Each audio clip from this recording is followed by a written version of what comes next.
Halo pemirsa GPR TV dari Sabang sampai Merauke, dari Miangas hingga Pulau Rote. Bertemu lagi bersama saya Mona Zarinisa dalam program Kominfo Newsroom.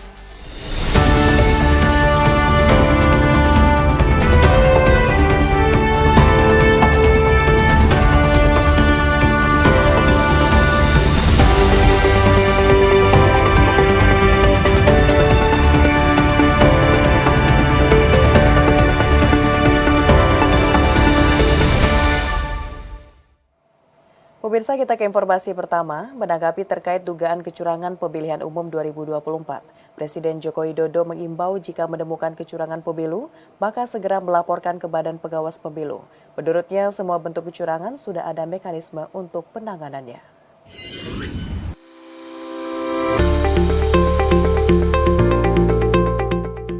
Hari pemungutan suara pemilu 2024 digelar 14 Februari kemarin. Masyarakat telah memilih presiden dan wakil presiden, DPR, DPRD Provinsi, DPRD Kabupaten Kota, dan DPD untuk periode tahun 2024-2029. Proses pencoblosan surat suara pemilu serentak 2024 yang berlangsung dalam maupun luar negeri tidak terlepas diwarnai dengan munculnya dugaan kecurangan dalam pelaksanaan pemilu. Merespon hal tersebut, Presiden Joko Widodo menekankan kepada seluruh pihak untuk mengikuti mekanisme dalam pemilihan umum 2024. Presiden Jokowi menilai bahwa mekanisme pengawasan telah ada dan berlapis. Menurutnya, di setiap tempat pemungutan suara telah ada saksi dan perwakilan Badan Pengawas Pemilu serta aparat yang bertugas. Yang pertama ya, mengenai kecurangan. Caleg itu ada saksi di TPS. Partai ada saksi di TPS, capres, cawapres, kandidat ada saksi di TPS ada Bawaslu, aparat juga ada di sana, terbuka untuk diambil gambarnya. Saya kira pengawasan yang berlapis-lapis seperti ini akan menghilangkan adanya kecurangan. Tapi kalau memang ada betul, ada mekanisme untuk ke Bawaslu, mekanisme nanti persidangan di MK, saya kira sudah diatur semuanya kok. Jadi janganlah teriak-teriak curang. Ada bukti langsung bawa ke Bawaslu, ada bukti bawa ke MK. Tak hanya itu, terkait proses penghitungan suara sedang berlangsung di sejumlah TPS. Presiden meminta semua pihak untuk bersabar dalam menyikapi hasil penghitungan cepat atau quick count pemilihan umum. Presiden juga meminta masyarakat untuk menunggu hasil penghitungan resmi dari Komisi Pemilihan Umum. Hasil penghitungan quick count itu adalah metode penghitungan yang ilmiah. Tetapi apapun kita harus menunggu hasil resmi dari KPU. Jadi sabar. Tapi Pak di satu saat sudah berkomunikasi belum Pak dengan Ojo ke susu. Badan Pengawas Pemilu angkat bicara mengenai masifnya salah input dan kesalahan hitung suara TPS di dalam Sistem Informasi Rekapitulasi atau Sirekap. Ketua Bawaslu Republik Indonesia Rahmat Bagja mengatakan bahwa Sirekap bukanlah penentu hasil akhir pemilu 2024, melainkan tetap menggunakan manual rekapitulasi secara berjenjang terhitung per tanggal 15 Februari hingga 20 Maret 2024. Ketua Badan Pengawas Pemilu Republik Indonesia Rahmat Bagja mengatakan bahwa sistem informasi rekapitulasi atau Sirekap yang digunakan Komisi Pemilihan Umum bukanlah penentu hasil pemilu 2024, melainkan tetap menggunakan manual rekapitulasi sesuai dengan Undang-Undang Nomor 7 Tahun 2017 tentang Pemilihan Umum. Bagja mengatakan bahwa pihaknya sedang mengkaji permasalahan Sirekap yang sedang ramai diperbincangkan oleh masyarakat, termasuk di media sosial dan akan ditindaklanjuti ke depannya. Untuk itu, Bawaslu menekankan akan terus memproses rekapitulasi surat suara secara manual, terhitung dari tanggal 15 Februari hingga 20 Maret 2024. Penentunya tetap menurut Undang-Undang 7 tahun 2017 lah manual rekapitulasi. Jadi bukan Sirekap. Sirekap alat bantu. Semoga alat bantu ini tidak menjadi permasalahan. Nah, ini sudah kita temukan ya, tapi kita lagi mengkaji untuk permasalahan Sirekap. Sebelumnya, KPU juga telah menegaskan bahwa penghitungan suara secara resmi atau real count tetap akan dilakukan lewat rekapitulasi berjenjang mulai tingkat TPS, kelurahan, kecamatan, kabupaten kota, provinsi, hingga pusat. Sesuai peraturan KPU nomor 3 tahun 2022, KPU mempunyai waktu sampai dengan 19 Maret untuk menyelesaikan rekapitulasi penghitungan suara hingga tingkat nasional atau paling lambat diumumkan pada tanggal 20 Maret 2024. Dalam hal ini, KPU memiliki waktu sekitar 35 hari paling lambat untuk membereskan penghitungan suara secara keseluruhan. Pemirsa, Badan Pengawas Pemilihan Umum melaporkan hasil monitoring pemilu 2024. Tercatat hingga pukul 6 pagi tadi, Bawaslu merekap ada 13 permasalahan saat pemungutan suara dan 6 masalah ketika penghitungan suara. Kendati demikian, Ketua Bawaslu Rahmat Bagja memastikan pihaknya masih akan terus mengawasi jalannya penghitungan suara sampai akan resmi diumumkan KPU pada 20 Maret 2024 mendatang.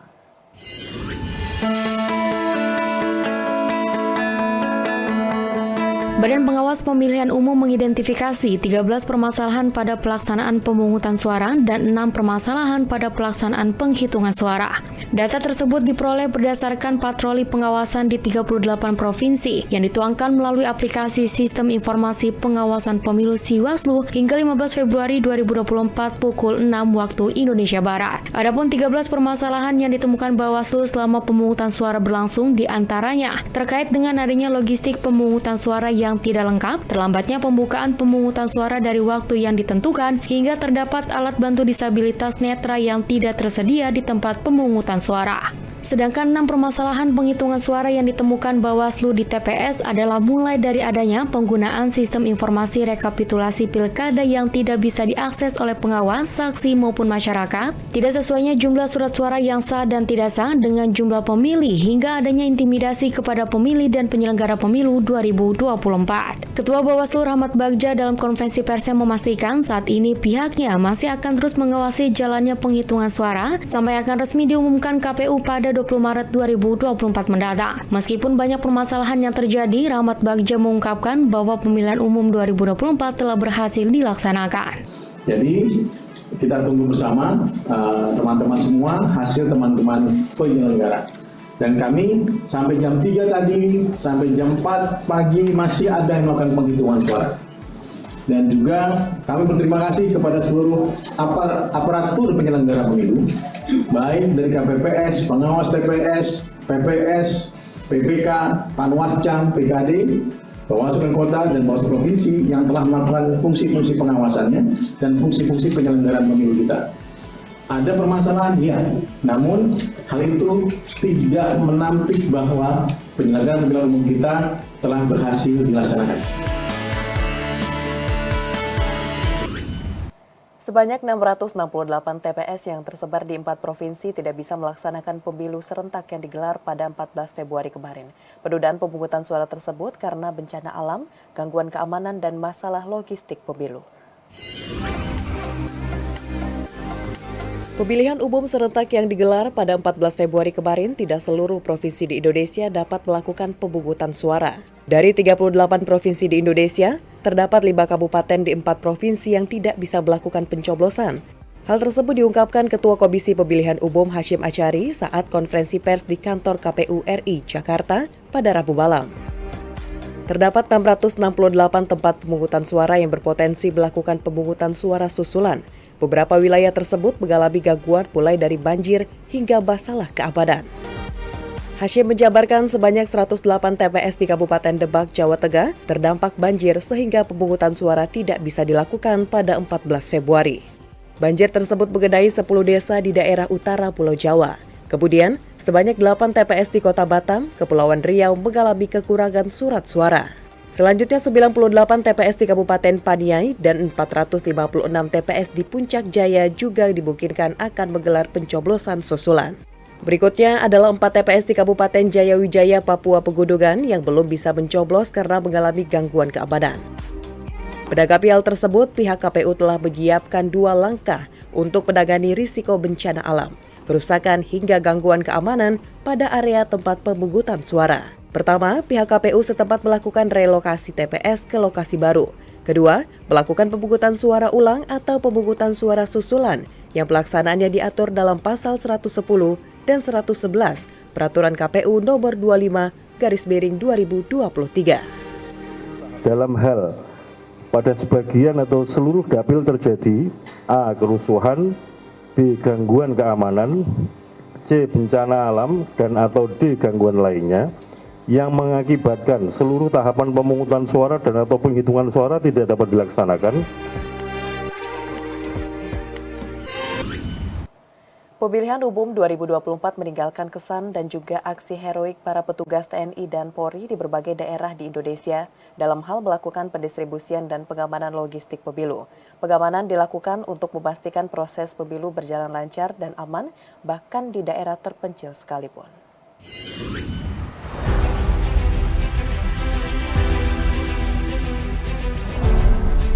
Pemilihan umum 2024 meninggalkan kesan dan juga aksi heroik para petugas TNI dan Polri, seperti dalam melakukan pendistribusian dan pengamanan logistik pemilu. Berikut beberapa aksi heroik TNI dan Polri dalam pendistribusian logistik pemilu 2024 di berbagai daerah di Indonesia. Aksi heroik pertama berasal dari Provinsi Maluku. Akibat kondisi geografis yang menantang, anggota Korps Bayangkara harus menyeberangi sungai dan melewati dataran tinggi untuk mendistribusikan logistik kotak suara. Selanjutnya, Kepolisian Negara Republik Indonesia melakukan pengawalan pendistribusian logistik pemilu dengan menembus hutan dan menerjang perbukitan dengan kondisi jalan licin yang berbatu di wilayah Kabupaten Tapin, Kalimantan Selatan.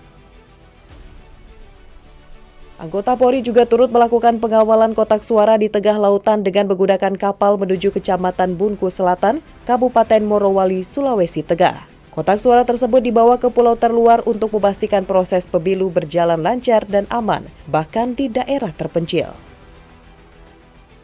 Berikutnya, pengamanan dan pengawalan penuh logistik pemilu 2024 dilakukan oleh jajaran kepolisian di wilayah pedalaman Kecamatan Pagibana, Kabupaten Banggai, Sulawesi Tengah. Proses pendistribusian logistik ditempuh dengan jarak yang jauh dengan medan yang cukup sulit, mengharuskan personel Polri melakukan proses distribusi logistik berupa kotak suara dan surat suara dengan berjalan kaki menyusuri gunung dan sungai selama 3 hari untuk mencapai lokasi tempat pemungutan suara. Terakhir, TNI Angkatan Laut ikut serta dalam mendistribusikan logistik pemilu di sejumlah titik wilayah terdepan Indonesia dengan menggunakan kapal perang terutama di wilayah Indonesia Timur. Pendistribusian logistik pemilu juga dilakukan sekaligus dengan pergeseran personel kepolisian, KPU, dan Bawaslu yang akan bertugas di wilayah tersebut.